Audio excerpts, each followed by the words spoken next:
الورقة 38. مالت الشمس في السماء ولامس قرصها جبال فاران. حينما بلغت القافلة حدود بكة، استقبلتنا جموع من الأطفال ونساء من الأحباش على أبواب القرية. هرولوا ناحيتنا وهم يقولون في لهجة مستعطفة: لم تمر علينا العاصفة بسلام، لم تمر علينا العاصفة بسلام. كان ركاب القافلة يلقين إليهم ببعض التمرات فيتصارعون عليها. جرى طفل أسمر اللون أجعد الشعر إلى جوار عربتي وهو يقول كلمتين بدا لي أنه لا يوجد غيرهما: طعام سيدي، طعام سيدي. ألقيت إليه بثمرة رمان أحضرت عددا منها معي من يثرب، فالتقطها في سعادة وهو لا يكاد يصدق. ورآه بعض الأطفال الأكبر سنا فجروا تجاهه، فانطلق مهرولا محاولا الفرار منهم. قال ليس الجالس إلى جواري حزينا: زاد فقراء البلدة، لم نرى كل هؤلاء الأحباش قديما. قال دعس الذي كان يستلقي بظهره على العربة مستندا رأسه إلى جوال الطحين: قلت القوافل إلى بكة بعد أن سرت أنا، كما أن الناس لا تأمن جرهم على أموالها. تعجبت من أن يعرف دعس القاطن في إيدوم أخبار بكة الواقعة بين جبال فاران، ولكني تذكرت أنه لا بد وقد جمعته أحاديث مع عمرو بن دومة والشيخ نابت عن بكة وأحوالها. نظرت إلى الطفل الأسمر الذي أدركوه أقرانه فأسقطوه أرضا وتقاسموا معه ثمرته رغما عنه. شعرت بغصة وشفقة عليه. لا يوجد أقسى من رؤية طفل جائع. حقا إن الحروب لا تأتي أبدا بخير، لها لهيب يلفح كل من حولها، والعجيب أن من يشعلها هم الطامعون، ومن يكتوي بنارها هم المساكين. أدركت بصرة إلى جبل تلألأت صخوره تحت بريق الشمس، فذكرتني هيئته بجبل حوريب في برية سين. لمح ليس نظراتي فقال: اسمه عرفة. رددت الاسم خلفه: عرفة. قال ليس: نعم. يصعد إليه الحجيج في أشهر الحج فيناجون الرب ويعترفون بذنوبهم. عجيب أمر هؤلاء القوم، جعل الرب لهم جبلا مقدسا مثلما جعل لنا جبل حوريب، ثم سمح لهم بأن يناجوه من فوقه دون نبي كليم أو كاهن. ترى كيف يكون البيت الذي أقامه لهم أبونا إبرام بين جبال فاران. رسمت له صورة في مخيلتي فبدا كأنه خيمة اجتماع عظيمة لها مذبح فسيح تحيط به المباخر من كل جانب، وفي القلب يقع قدس الأقداس الذي يتجلى فيه الرب على كاهنهم. ثم محوت تلك الصورة ورسمت صورة أخرى أفخم وأكبر، فرأيته مثل معابد المصريين الضخمة المهيبة التي ملأت أمي رأسي بحكاويها. قطع تفكيري صوت دعس وهو يقول: جميل هذا الصندوق يا شمعون، يبدو لي مثل صناديق الأعراس التي تصنع في مصر. أسقط في يدي ونظرت خلفي فوجدته وقد أزاح غطاء القماش من فوق الصندوق، وأخذ يتطلع إلى الصندوق بنظرة متفحصة بها قدر لا بأس به من الوقاحة. قلت حاسما: أهدته لي أمي، فأمي مصرية. رفع حاجبيه وهو يقول: حقا؟ أعدت غطاء الكتان فوقه وأنا أقول بلهجة غير ودودة: أخشى عليه من الأتربة، فهو كل ما بقى لي من ذكرى أمي. ابتسم ابتسامة مستهينة ثم استلقى على ظهره مرة أخرى. بعد وقت غير طويل ارتفع صفير الحادي فتوقفت القافلة في حي بني يطور، أول الأحياء في بكة من جهة الشمال. الحي فسيح كبير، بنيت منازله من طابق واحد بلبنات من الحجر، وطليت جدرانه بأصباغ حمراء ميزته عن باقي الأحياء. قفز ليس ودعس من فوق العربة بينما بقيت أنا. انتظرت طويلا في مربط الدواب حتى أناخ رجال الإبل وحملوا بضاعتهم إلى الصوامع. ربطت العربة في المربط وحملت صندوق أغراضي وسرت في طرقات الحي لا أدري أين يكون مبيتي. جاءني صوت ليس وهو يقف في نافذة محطمة لأحد المنازل وإلى جواره دعس: هيا يا شمعون، هنا سيكون مبيتك. كان المنزل هو منزل الشيخ نابت الذي خلا من ربه ونسائه. المنزل متسع به 3 حجرات متتالية لها سقف من جريد النخل تفتح أبوابها على فناء فسيح به خزانة تخلو من الطعام وأريكة موسدة بجلد وحشوه ليف. وفي منتصف الفناء جزيل نخلة مبتورة يحككون بها الخيل المجربة. بدا المنزل مطربا بفعل العاصفة، ورأيت بعض أجزاء السقف والنوافذ محطمة. قلت وأنا أقف في الفناء حاملا الصندوق: يحتاج المنزل إلى تنظيف وإصلاح. قال ليس الآن، سنذهب الآن لنغتسل من زمزم ثم نطوف بالبيت. قلت في شيء من الفرح وأنا على شوق لرؤية البيت: حقا؟ قال ليس: نعم، فهذا أول شيء يفعله القادم إلى بكة. ثم أشار إلى إحدى الحجرات وقال: ضع أغراضك هنا. وحين دخلت الحجرة شعرت بأنفاس أروى تتردد بها. رأيت سريرها المفروش بوبر الإبل، ومن ضتتها التي لا تزال عليها مكحلة جف كحلها، ومرآة مكسورة انعكست عليها ابتسامتي وملامح وجهي المختبطة. لم أجده كخيمة الاجتماع، فلا بخور ولا مذبح ولا قدس للأقداس، ولم أجده كمعابد المصريين، فلا أعمدة ولا نقوش ولا نصب. لم أجد سوى بناء من الحجر تساوت أركانه، ووضع في أحدها حجر أسود، بناء فطريا بسيطا بساطة الصحراء من حوله، يتجرد من كل أبهة وزينة تجرد الطائفين من حولي. غمرتني الصفوف المترجلة تجاهه بأمواج من التراتيل والتسابيح، لم أميز منها سوى بعض الكلمات، مثل: للحي أسبح وللعظيم أسجد، وتلبية تعلو كل حين حتى تصل إلى عنان السماء فتضيء نفسي بوهج من السلام. حفظتها من أول مرة وظللت أكررها: لبيك اللهم لبيك، لبيك لا شريك لك لبيك، حتى نداءهم كان بسيطا مباشرا يبلغ مقصده دون زغرفة ولا إطناب. بعد أشواط ثلاثة كان جسدي يدور في فلك البيت، وروحي تدور في فلك أعلى وأرقى. شعرت بها تسبح في مراتب من النشوة غير مدركة للأجساد المحيطة بها، نشوة لم أشعر بها من قبل في صلاتي الساكنة، ووصلت ذروتها مع الشوط الأخير. من المؤكد أن للحركة صنيعها في تهيئة النفس للخشوع والاستسلام. تذكرت رقصات الأشباح الماجنة في صلاتهم أمام الإله عثر، وسقوطهم مخشيا عليهم من النشوة والمجون. كلاهما نشوة، ولكن شتان بين نشوة السقوط ونشوة الرقي. انتهينا من الطواف وأنا أشعر بسكينة لا أدري سببها، فأنا ما زلت غير موقن بأن ملاك الرب يتجلى على هذا البيت كما كان يتجلى على نبي الله موسى في خيمة الاجتماع، ولكني على الأقل موقن بأن رحمات الله ليست بعيدة عن هذا البيت. أدرك الآن أن لهذا المكان قدسية لم تمنحها له حكايات الناس عنه، وإن منحتها له تلك السكينة التي تحل على كل بائس ألقى بهمومه على أعتابه. أخذني ليس من يدي وقال: شمعون، تعال سأريك شيئا ستحبه. توجهنا إلى حجر على مقربة من البيت أحاطت به ثلة من الناس، فرغوا لتوهم من الطواف. كان بعضهم يمسحه بيده ثم ينصرف، والبعض الآخر ينحني له ساجدا على الأرض فيقبله ثم ينصرف. الحجر صغير أبيض اللون مطمور حتى منتصفه بالرمال. وقفنا قبالته فأشار ليس إلى سطحه وقال: انظر، هذا أثر قدمي أبينا إبراهيم. مر من أمامي رجل فمسح الحجر بيده ثم انصرف. تطلعت إلى أثر القدمين اللاتين بددتا بلا أصابع، وقلت مجدوها: حقا؟ قال متحمسا: نعم. كان يقف هنا على هذا الحجر وهو يبني البيت، فغاصت قدماه في الحجر المبتل وتركت أثرا لم تمحه السنون. الحجارة أصدق من الكلمات دائما، ونقش مثل هذا يستدعي كل الحكايات التي سمعتها عن بناء البيت، ويجعلني أراها بعيني وألمسها بيدي. هوى ليس عليه مقبلا، بينما اكتفيت أنا بمسه بأناملي.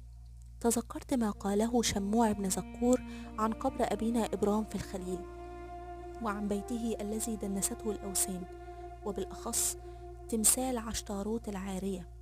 ترى هل أمر الرب أبانا إبرام بأن يبنى له بيتا في تلك الصحراء لعلمه بما سيحدث لبيته في الأرض المقدسة؟ أثارت رؤية الحجر في نفسي شجونا، وعاودتني ذكريات لهفة أبي على دخول الأرض المقدسة، أرض الآباء والأجداد.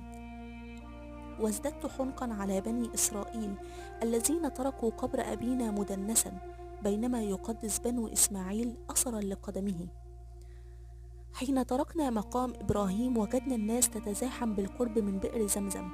ظننت أن الزحام لأجل الماء، ولكني وجدت الناس تتجمع في حلقات حول رجل تظهر بالكاد رأسه فوق الجموع المحيطة به، وهو يتحدث بصوت عال ويشير بأصابعه إلى تمثالين خلفه نحتا من الحجر نحتا رديئا، أحدهما على هيئة رجل والآخر على هيئة امرأة. كان الرجل يتحدث بصوت عال أقرب إلى الصراخ، فجمع الناس من حوله: انظروا يا حجيج بيت الله، انظروا يا عباد الرحمن، انظروا إلى غضب الله وسخطه. هذان من أتيا بالفاحشة في حجر الكعبة وظن أنهما بمعزل عن عين الرب، قد جعلهما الرب مسخين يطلان عليكما ليذكراكما بقبيح ما فعلت جرهم. تذكرت ما سمعته من قبل من الحجر عن إيساف ونائلة، وتذكرت الغوص سيد قبيلة طيء وهو يضحك وجسده يرتج في المغطس قائلا: أي شيطان أوحى إليهم بأن يضعوا حجرين بين الصفا والمروة في الليل، ثم يأتي أحدهم في الصباح فيروي لهم تلك القصة البذيئة. الأسطورة أصبحت الآن خبرا يروى يا سيد غوث، وحلفاء خزاعة يلصقونها بجرهم أمام سمع وبصر الجميع. سمعت بين الصفوف صوت الشيخ دومة وهو يقول: كذبت وفسقت يا رجل.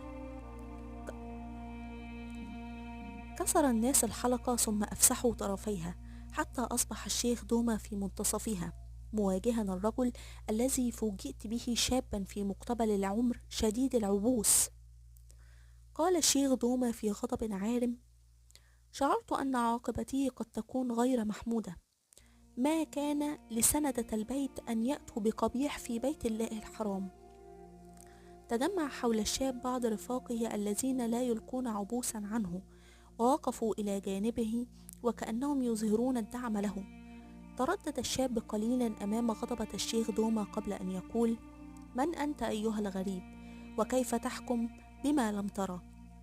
قال الشيخ دومة وهو لا يزال على غضبه: غريب؟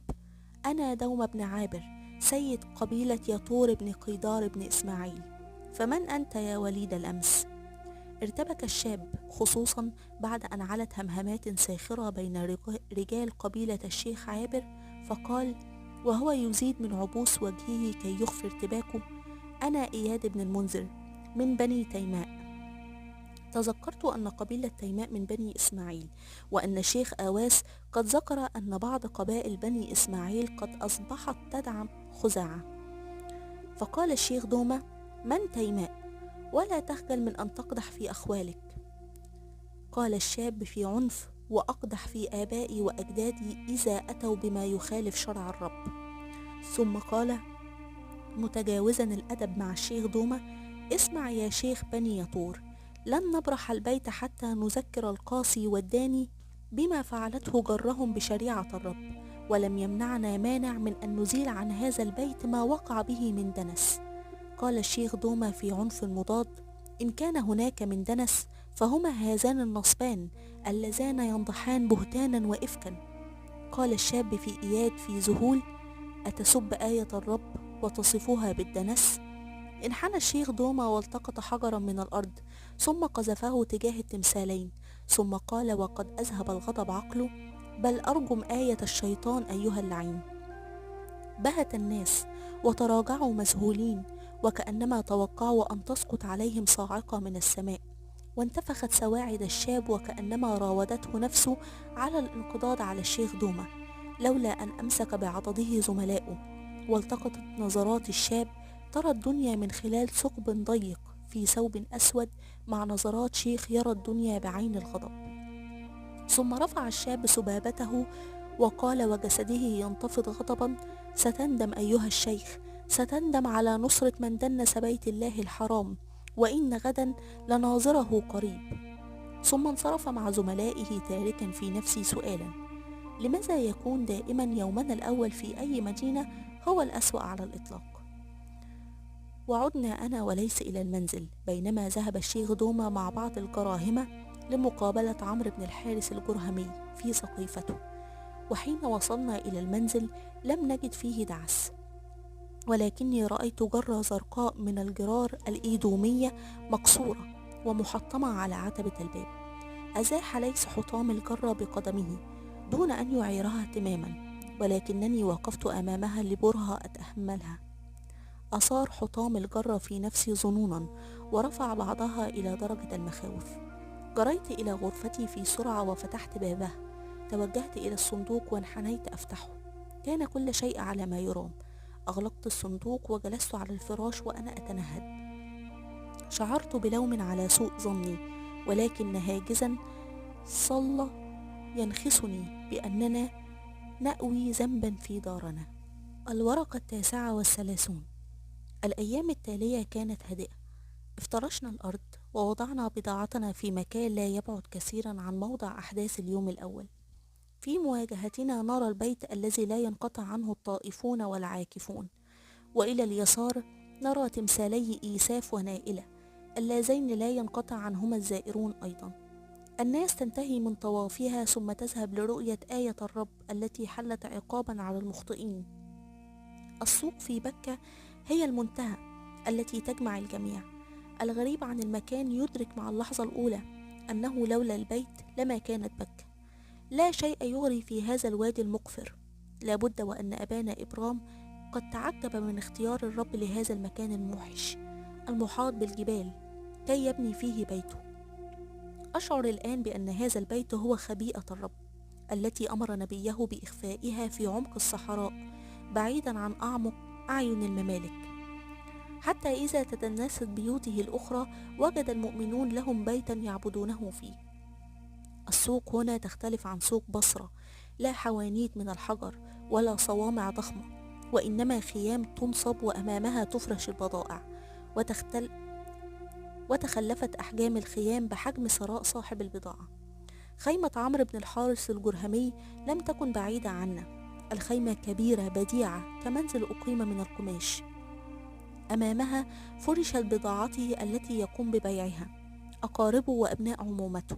إلى جوار الخيمة ربطت 5 نوق فقئت عين لكل واحدة منها. علمت أن هذا مقياس لثراء الشخص. كل عين مفقوءة تعني 1000 ناقة، أي أن عمرو بن الحارث يمتلك وحده 5000 ناقة. لم أره في السوق ولا حول البيت في أيام الأولى في بكة. كان لا يغادر سقيفته المعروشة التي أقامها في مكان قريب اسمه أجياد. علمت أيضا أن هذا المكان هو المكان الذي وطأت فيه جياد جده المضاد خيل أعدائه، فأسماها الناس أجياد. في ذلك الصباح كنت أقف إلى جوار ليس أمام خيمتنا في السوق، نتطلع إلى باعة القافلة وهم يبيعون بضاعتنا إلى الناس. أعداد المشترين ليست كبيرة. الناس تقلب في أواني الفخار الإيدومي وأعينهم تدور عليها، ثم يتركونها ويشترون الحنظة والحبوب. تفقد الزينة قيمتها في أوقات الشدة، أو ربما تكن هذه هي قيمتها الحقيقية. قلت إلى ليس: نخفض سعرها قليلا كي تباع؟ قال: لم يرضى عمي دوما بذلك. قال لي: لا يهان الذهب إذا لم يجد من يشتريه. أعجبتني مقولته، فهي تلخص ما في نفس الرجل من اعتزاز بنفسه وبضاعته. قال ليس: أريد أن أبدأ عملي في النجارة.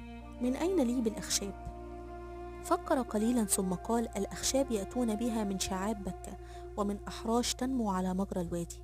جاءتني فكرة أن أخرج بالعربة في الصباح كل يوم فأجمع الأخشاب ثم أعود قبل أن يحل المساء. هذا أفضل من الجلوس في السوق بلا عمل حقيقي، فأعداد الباعة تفوق أعداد المشترين.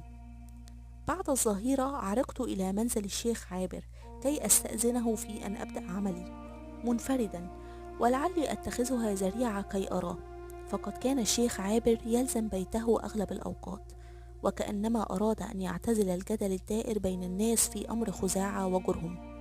طرقت الباب ففتحت لي خادمته، قالت لي: الشيخ في قيلولة. قبل أن أنصرف جاء صوت الشيخ عابر من الداخل: أدخليه يا أم سعد. دخلت إلى المنزل المرتب النظيف والبسيط أيضا. بدا لي أنه أصغر من منزل الشيخ نابت، فبه حجرتان فقط، وفسحة صغيرة بها خزانة للطعام. دخلت إلى حجرة الشيخ فوجدته ممددا على سرير يرتفع قليلا عن الأرض. جلست القرفصاء إلى جواره وقبلت يديه. رفع يديه وربط على كتفي قائلا: كيف حالك يا شمعون؟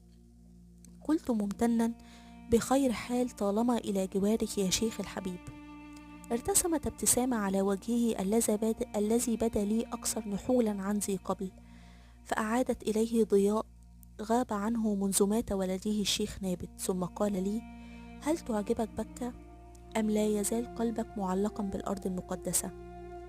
ضحكت وأنا أقول: قلبي أصبح معلقا بقادش برنيع وبالأرض المقدسة ويثرب وبكة أيضا، ولا أدري كيف سيتسع لكل هؤلاء.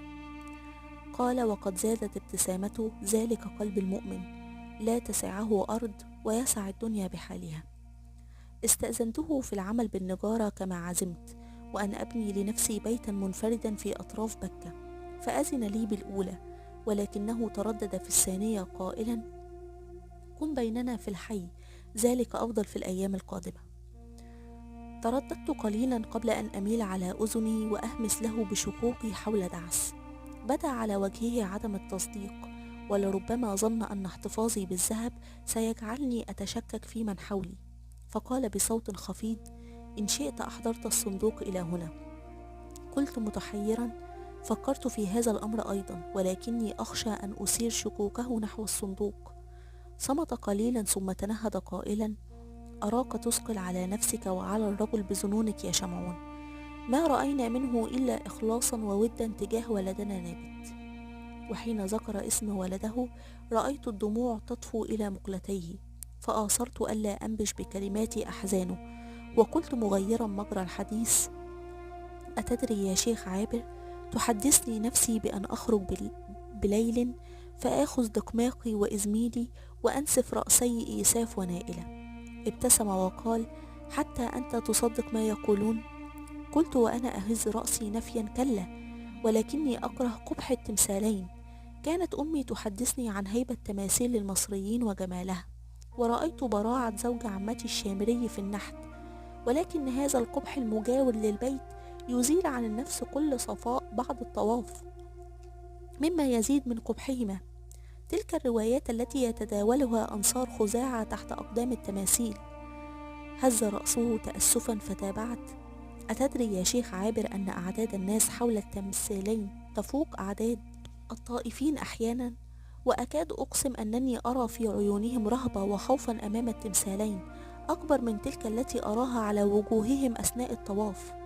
ينظرون إليهما على أنهما آية من آيات غضب الرب، ويخشونهما ويقفون أمامهما بخشوع يفوق خشوعهم في الصلاة.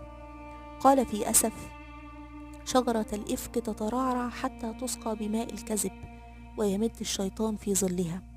ثم انقبض وجهه حزنا وهو يتابع: لن تنتهي تلك الفتنة على خير. قلت له: وما العمل؟ قال: تصلح جرهم من شأنها، فالناس تميل إلى العدل، فإن لم يجدوه مالوا إلى القوة أملا فيه، ولا خير إذا قدمت القوة على الإصلاح. اسمع يا بني، اجعل نهجك في الحياة الإصلاح ما استطعت، فذاك هو نهج الأنبياء. قلت مترددا: وماذا إذا بغى الشر؟ أما يحتاج الأمر إلى قوة للقضاء عليه؟ قال: اجعل قوتك في تقويم المعوج لا في كسره. لو أراد الله لنا حياة بلا شرور لما أتينا إلى هذه الدنيا. قلت: النفس تميل إلى النيل ممن ظلمها، ولسنا حجارة بلا أرواح. قال: ذلك حديث الشيطان يغري به صاحبه كي يبدل عليه غايته. من أراد الخير عفا وأصلح عند المقدرة. قلت دون قصد: أراك تميل إلى الصبر على جرهم وتتوجس من أمر خزاعة، فلماذا لا تنضم إليهم في سقيفة عمرو بن الحارث؟ أرى الشيخ دوما يجمع رؤساء القبائل من الحجيج ويخطب فيهم كي يستميلهم إلى حلف يجابهون به خزاعة. شعرت بخطئي حين رأيت على وجهه الغضب لأول مرة منذ رأيته في رسة وأنا طفل صغير. أغمض عينيه ثم فتحهما وهو يرفع رأسه إلى عريش السقف وكأنه ينفذ غضبه في الفضاء. صمت لحظات ثم قال وهو يمسك عصاه المستندة إلى الحائط بجوار سريره: خذني إلى سقيفة عمرو بن الحارث يا شمعون. دخلنا إلى سقيفة أجياد التي أقامها عمرو بن الحارث. السقيفة أشبه بقاعة حكم، يصعد الداخل إليها إلى درج، يقف أمامه عبدان حبشيان منتفخ الصدر مفتول العضد. سمح لنا بالدخول فقط حين عرف مني أن الشيخ عابر هو والد الشيخ دومة. القاعة من الداخل تتراص على جانبيها الأرائك الخشبية الموسدة بفراء الغنم، يجلس عليها بعض الرجال الذين بدوا من هيئتهم وكأنهم من علية القوم. وفي صدر القاعة كانت هناك أريكة كبيرة يجلس عليها شاب يكبرني ب5 سنوات أو يزيد. بدا لي من فخامة ملبسه أنه عمرو بن الحارث الجرهمي. الحجرة مسقوفة بالخشب المعشق، وتدلل من ألواحها قناديل 4، وعلى جدرانها علقت 7 سيوف لامعة و7 دروع صلدة. لم أدري ما السر في هذا العدد تحديدا، ولم أتوقف عنده كثيرا حينما وقع بصري على غزالتين من الذهب وضعتا إلى جوار أريكة عمرو، يخطف بريقهما الأنظار، وتتلألأ جوهرتين في موضع العينين منهما.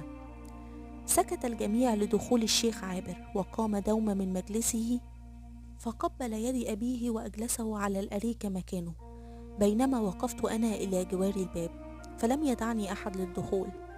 هممت بالخروج، ولكن الشيخ عابر قال لي: انتظر يا شمعون فلن يطول مقامي هنا. انتظرت وأنا أنظر بطرف عيني إلى نظرات الشيخ دومة غير المرحبة. قال عمرو بن الحارث في لهجة مهذبة وصوت رخيم: يسعدنا طول مقامك معنا يا شيخ عابر. قال الشيخ عابر بحسم ووضوح: حقا؟ لو كان في مقامي سعادة لدعيت إلى هذا الجمع من قبل أن يبدأ. هم عمرو بن الحارث بالحديث، ولكن الشيخ دومة كان أسرع فقال: الأحداث تتسارع يا أبتاه، ولم يتسع الوقت لإخبارك بالأمر. ترك الشيخ عابر بعصاه على الأرض بقوة وقال: الأحداث أسرع من أن يحط بها شيخ بني يطور، أم أن الأمر قد صار بيدك؟ تراجع دومة أمام غضب أبيه، وأسرع عمرو بن الحارث فقال: معاذ الله يا شيخنا، أنت كبير بني يطور، وما كنا لنقطع أمرا دون أن نسمع منك الرأي والمشورة. صمت الشيخ عابر لحظات هدأت فيها أنفاسه، ثم قال: وإلى ما انتهى العزم؟ هم الشيخ دومة بالحديث، ولكن عمرو بن الحارث أشار بيديه ليسكته، وقال في لهجته الودودة التي أطفأت غضب الشيخ عابر قليلا: هؤلاء هم سادة ورسل بني لخم وجذام وطيء، وأنتم سادة بني إسماعيل من بني قيدار وبني يطور. اتفقنا يا شيخ عابر أن نحفظ للبيت حرمته، وألا نرفع السيف إلا إذا بغي علينا. قال الشيخ عابر: وماذا عن باقي قبائل بني إسماعيل 10؟ قال عمرو: وقد تبين لي أنه مفوه يجيد الحديث، هم أصهارنا ودماؤهم حرام علينا إلا إذا لم يراعوا حقها. قال الشيخ عابر لائما: أبعد العهد وولاية البيت تثيرون الفتنة كي تتمسكوا بملك زائل، وتدفعون بفتنتكم بني إسماعيل للقتال بسيوفهم؟ شعر دومة بالحرج من كلمات أبيه، وصمت عمرو بن الحارث قليلا ثم ابتسم وقال في هدوء: وهل خنا العهد أو قصرنا في الولاية يا شيخ عابر؟ ما كان لحي غيرنا أن يفخر بمثل ما أديناه للبيت من حقوق. قال الشيخ عابر منفعلا: هنا مربط الفرس يا ابن حارس، إنه الفخر. أنتم تفخرتم على الناس بولاية البيت، ولم تصونوا عهد قيدار بن نابت حين عهد بالولاية إلى جدك المضاد. فرضتم على الناس العشور والمكوس، واستحللتم أموال البيت لأنفسكم، ومنعتموها عن الحجيج. صمت ابن الحارث مبهوتا، وتابع الشيخ عابر: قل لي يا ابن الحارث، من أين أتيت بتلكما الغزالتين الذهبيتين؟ ارتبك الشاب قليلا ثم قال: أهدتها إلينا قبيلة من الجنوب قربانا للبيت. ثم عقب الشيخ دومة وقد فهم ما يرمي إليه أبوه: وضعنا الغزالتين في السقيفة خشية أن يسرقها أحدهم من البيت.